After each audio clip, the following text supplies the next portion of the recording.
안녕하세요. 뼈대 고영선 작가입니다. 여러분 반갑습니다.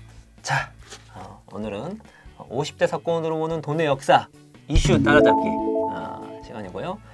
또 제가 존경하고 사랑하는 홍순욱 박사님 모셨습니다. 모셨습니다. 안녕하세요. 반갑습니다. 홍춘욱입니다. 박사님, 요즘에 망하는 시리즈 계속 하고 있잖아요. 제가 이제 계속 밀고 있거든요. 예. 궁금해서 그래요. 왜냐면 하도 우리나라 망한다 그러니까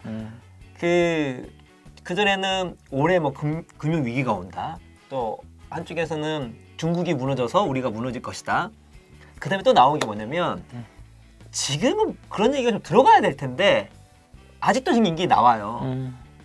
미국이랑 우리가 금리가 역전되면 금리가 높은데 돈이 다 빠져나가니까 우리나라가 망하는 게 아니냐 이런 얘기를 꽤 오래전부터 들어왔어요. 그 사이에 금리 역전이 되게 더 많이 됐는데 지금 망하지 않았는데 불구하고 이게 계속되면 망할 것이다 하시는 좀 우리나라 망하기 원하는 사람이 있나 그렇게 얘기하시는 분이 많이 있습니다. 그래서 궁금해요. 우리가 금리가 역전됐는데 불구하고 아직 안 망했잖아요. 심지어 뭐 주식시장이 뭐 무너진 것도 아니고 계속 이렇게 하고 있고 얼핏듣기에는 막 채권에도 들어간다, 막 돈이 뭐 있다고 막 이런 얘기 들었거든요. 저는 잘 모르지만 그래서 이게 어떻게 된 일인가? 왜 우리 안 망하고 있나? 그리고 금리가 역전했을 때 우리 갖고 있는 그 상식이 진짜 옳은 것인가? 한번 거기에 대해서 명쾌하게 한번 말씀해 주시면 네. 오늘 암기 과목을 드디어 하게 됐군요. 암기 과목입니다. 암기 과목이 쉬워요.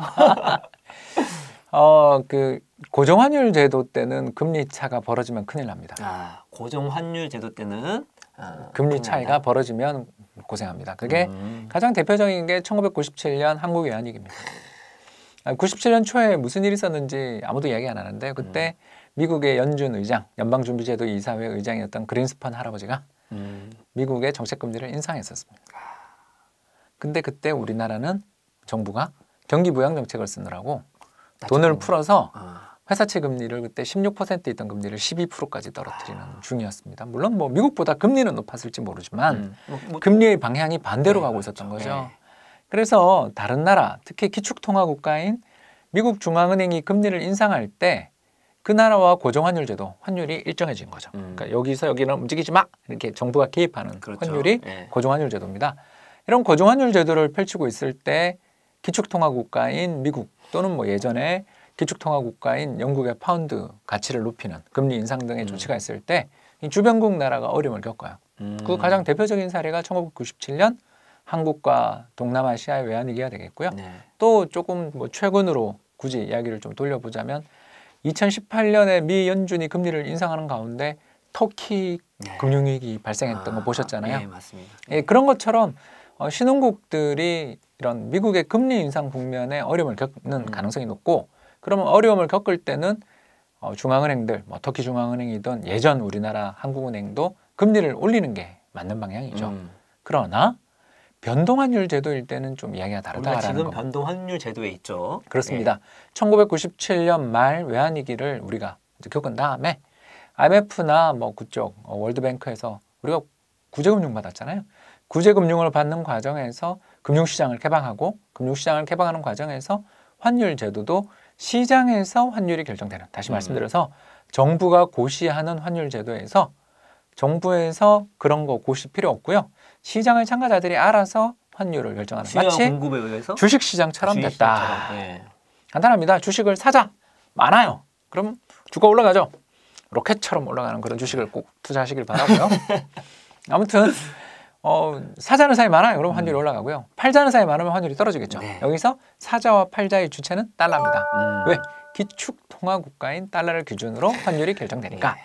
자, 이제 그런 측면에서 놓고 보면 최근의 상황이 충분히 이해가 됩니다. 최근 미 연준, 미 중앙은행의 정책금리는 2.25% 정도라고 볼 수 있고요. 한국은행의 정책금리는 1.75%입니다. 지난해 연말 2018년 11월에 정부가 정책금리를 1.75%로 인상했죠.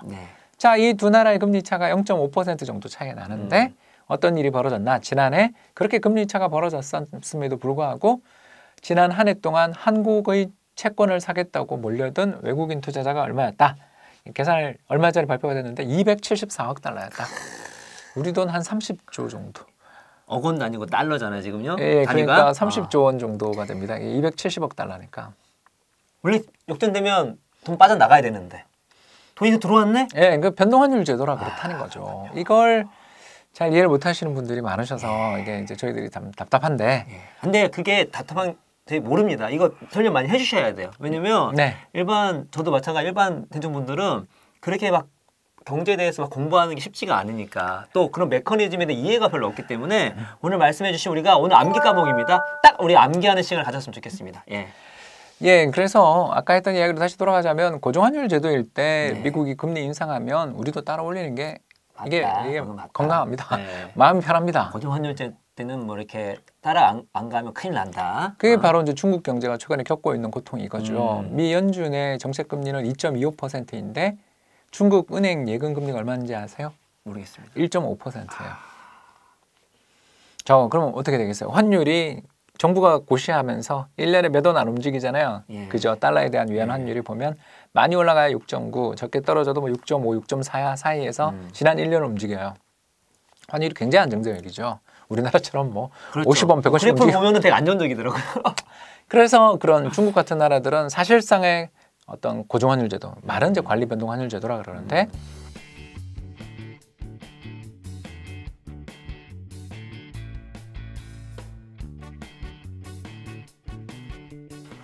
고정환율 제도를 하고 있는 나라는 미국이 정책 금리를 인상하면 중국도 올려야 되는데 그러니까 관리 변동은 거의 고정이라 보면 된다는 말씀이시죠? 뭐 약간씩 조정을 해나간다 예, 정도로 예. 보시면 되겠죠. 완전 그 주식시장처럼 완전 자유적으로 수요 공급해 되는 게 아니니까. 정부가 고시해요. 예. 정부 고시 환율이 딱 나옵니다. 네. 그럼 거의 뭐 고정 그리고 환율이네. 왜 이 환율로 고시했는지에 대해서 아무도 몰라요. 예, 알겠습니다. 그래서 옛날에 우리나라가 97년 외환위기 때 환율을 아침에 고시하면 그 9시 01분에 거래가 딱 시작되자마자 하루 종일 거래가 안 돼요. 왜? 고시 범위 내에서 이탈해 버리니까. 그러네요. 예. 환율은 급등하고 있는데 정부의 고시 환율에서 플러스 마이너스 몇 원 내에서만 움직일 수 있게 그렇죠. 정부가 관리한다는 뜻이거든요. 그게. 그러니까 아침에 시작하는 순간 전부 다 상한가 딱 치고 끝나는 거죠. 우리 그런 주식 있잖아요. 상한가를 쳐서 하루 종일 내가 상한가에 사자 주문을 넣어놔도 거래가 안 되는 맞아요. 예. 그런 것처럼 환율이 급등, 달러를 사자는 사람이 그렇게 많았던 거죠. 그래서 이런 예. 상황에 빚어져 있는 나라들은 금리 정책을 잘 써야 되고 그래서 네. 중국 같은 경우에는 외환보유고가 계속 줄어들죠. 그 미국에 대해서 4천억 달러, 3천억 달러의 어마어마한 흑자를 기록하고 있는데도 불구하고 외환보유고가 그 한 4조 달러 정도까지 올라갔던 외환보유고가 얼마 전에 3조 달러가 깨지잖아요. 이상하잖아요. 경상수지에서 돈을 잘 벌고 있는데 돈이 외환보유고가 줄어요. 곡간이 말라가요. 뭐 할 듯 합니까? 어떻게든 기회가 되면 사람들이 이제 조금이라도 금리를 더 주는 미국 달러에 더 투자를 하고 싶으니까. 그러니까 제가 맞다니까 제가 경제가 어려운 이유에 말씀드렸잖아요. 영역 특수성.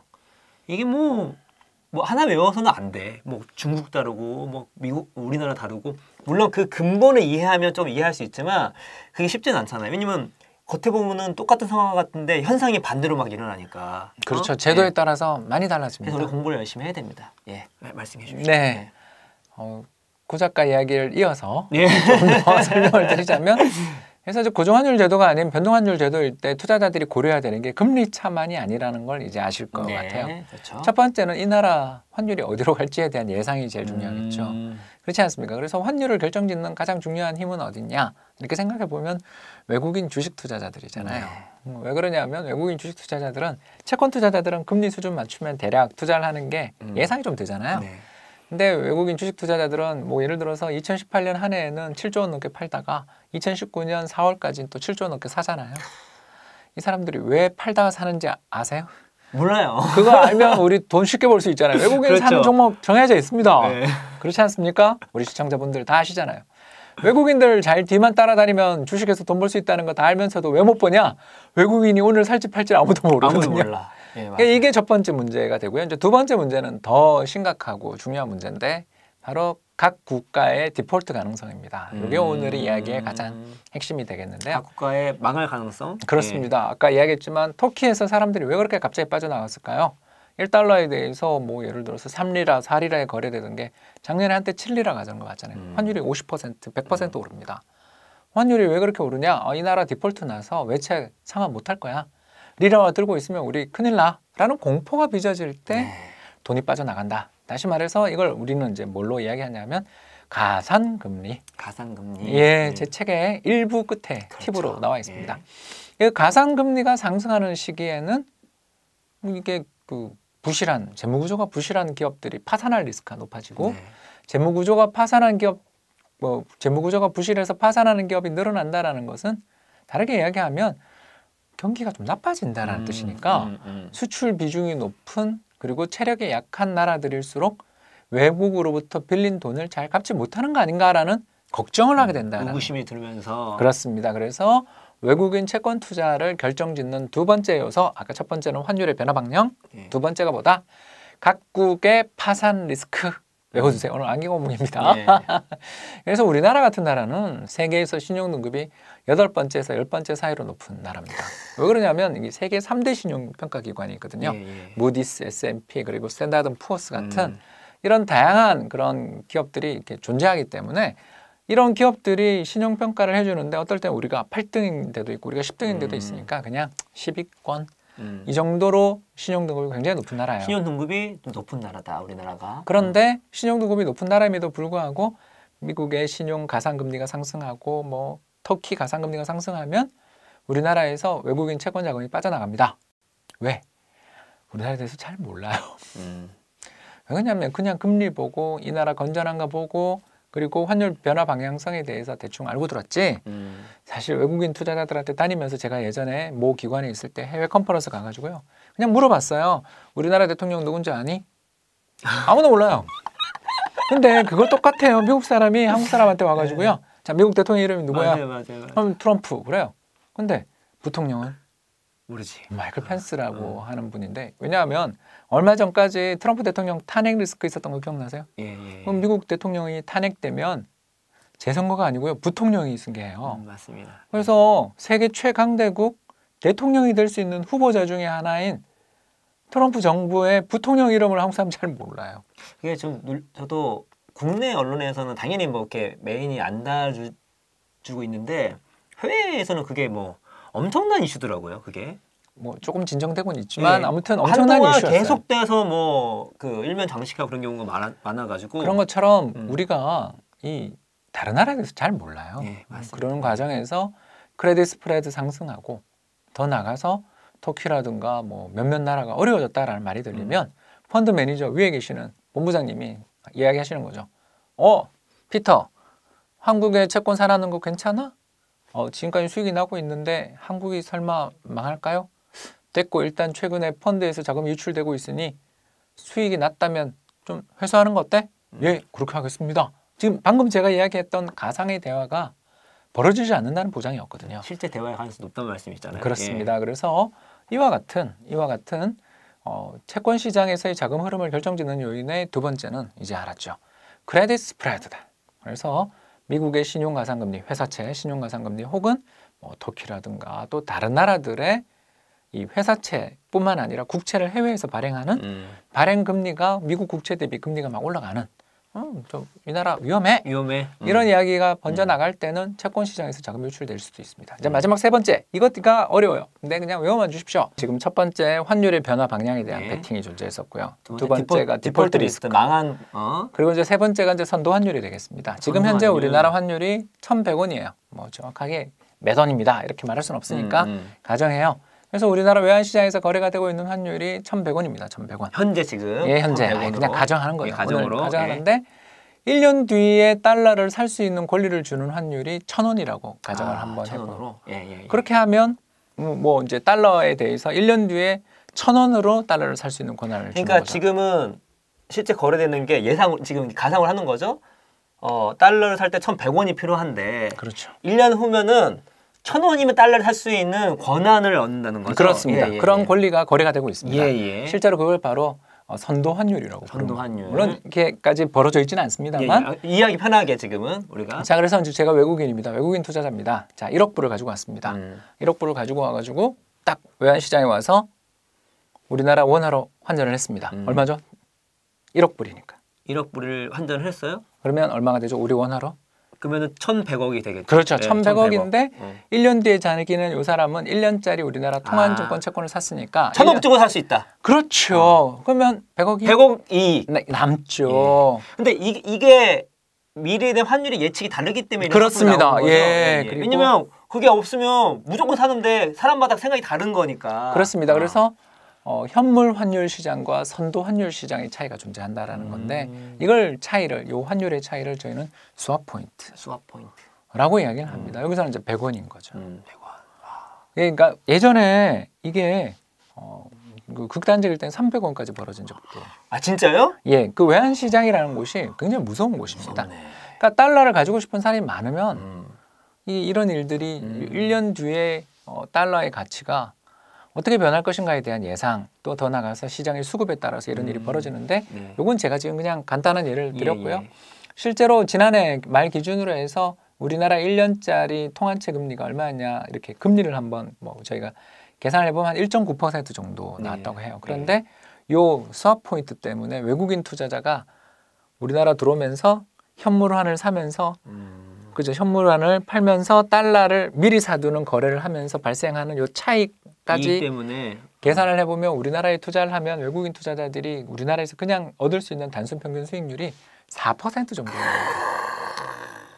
결국 환율 변동의 위험은 다 제거하면서도 한국 채권을 매입함으로써 3, 4%의 수익이 나니까 미국의 1년 우리 아까 정책금리가 얼마라고 그랬죠? 2.25%라. 그렇죠. 네, 그러니까 미국의 정책금리 투자하는 것보다 훨씬 더 이익이 한국의 환율을 변동을 완전히 그냥 이렇게 해지한다고 하죠. 왜냐하면 현물을 달러를 파면서 선도 환율을 샀으니까 1년 뒤에는 다시 똑같은 달러를 살 수 있으니까 그렇죠, 그렇죠. 이런 거래를 통해서 우리나라에서 외국인 투자자들이 어마어마한 채권 투자 이익을 거둘 수가 있습니다. 그래서 제가 말씀드리고 싶은 건 뭐 이걸 다 이해하라?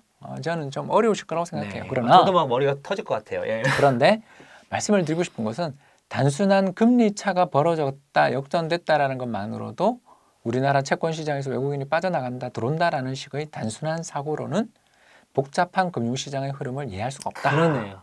네, 그러네요. 그리고 우리가 봐야 될 것은 외환 시장에서 외국인 채권 투자 자금이 들어오느냐 안 들어오느냐는 크게 봐서 세 가지였다라는 것이죠. 외워두시면 좋다. 안경어목이다.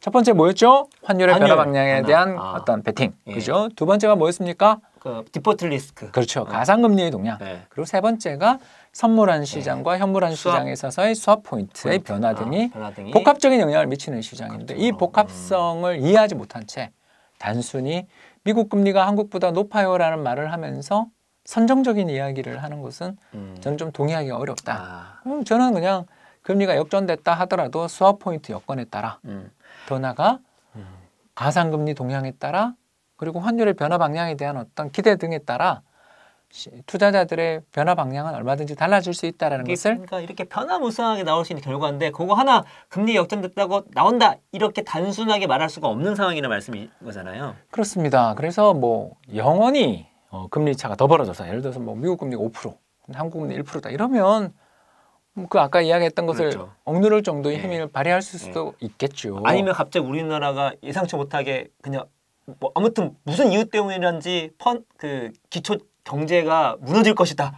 뭐 그런 거가 있으면 또 나갈 수 있는 그렇죠. 그게 가상금리 상승이죠. 그렇죠. 예. 그런 것처럼 이상의 다양한 요인들에 대해서 좀 알아두시는 것만으로도 그 불안감은 완화될 수 있고 또 이와 같은 요건의 변화들을 잘 공부를 하시다 보면 투자에서 성과를 거둘 수도 있지 않나라는 생각을 해볼 수가 있겠습니다. 일단은 제 생각은 이 딱 들어보니까 두 가지가 그냥 간단하게 두 가지가 생각한 게 뭐냐면 첫 번째로는